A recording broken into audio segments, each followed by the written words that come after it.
Hey guys, Cloud here, and today we will be covering a way to lock doors just like this. Very simply, just keep them locked for pretty much any block that has a block state. This concept is just a concept, so it's going to be very simple commands, easy to understand, but maybe doesn't do everything that you would want it to. So it leaves some room for improvement. It's not a complete package. Anyways, just kind of an overview.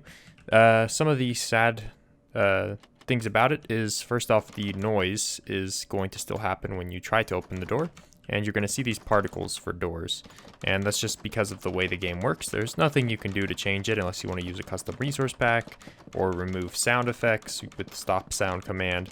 But honestly, I don't really find it much of a problem in most scenarios. Let's say you're on a server or something. So anyways, right clicking will not prevent the player from interacting in a different way. So if I spam jumping while holding right click, it will not prevent me it will still prevent me from going through the door.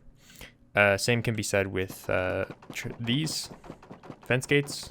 It'll prevent me from going through still. And that's just because of the game and the speed that this is occurring at, so we're all good.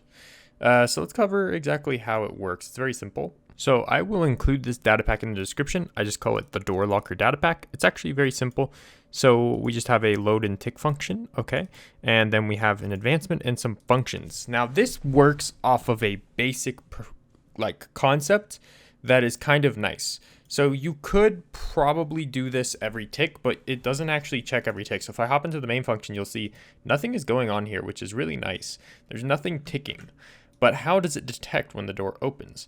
Well, there is an advancement, and the advancement is called item used on block. And for some reason, the item used on block advancement will trigger anytime a player does anything that really interacts with a block. And right now, I guess the item we're using on the block is air, which is just our fist. So if you have a block and a block has a block state change when you right click on it, the item used on block with no specificity of what block it is will trigger. So this will literally just trigger anytime you right click on a block.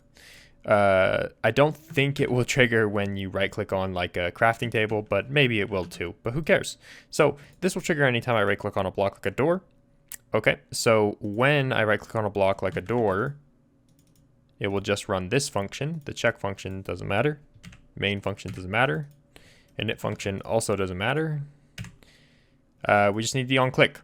So the on click will remove the advancement from me. Okay, and then it will perform this check. So it's pretty simple the way that I did this, but it will have some limitations that you can probably guess. First off, you need a marker. So when the player clicks on the block, it looks for nearby markers to test if they are the wrong state or like if the block has changed. Okay, so basically it's just gonna look for, you need some entity to search for them. If you don't want to use one marker per block that you want to have in a locked state, you're going to have to do some like block scanning, which is more costly on the efficiency side, but obviously less costly on the entity count side, but markers are pretty efficient. So what I do is, if you want to use this pack, let's just cover how to use the pack if you want to use it. Let's go ahead and we can lock a piston if we want to. Let's just lock a normal trapdoor. We'll just do this for now. So let's lock the trapdoor in the open state.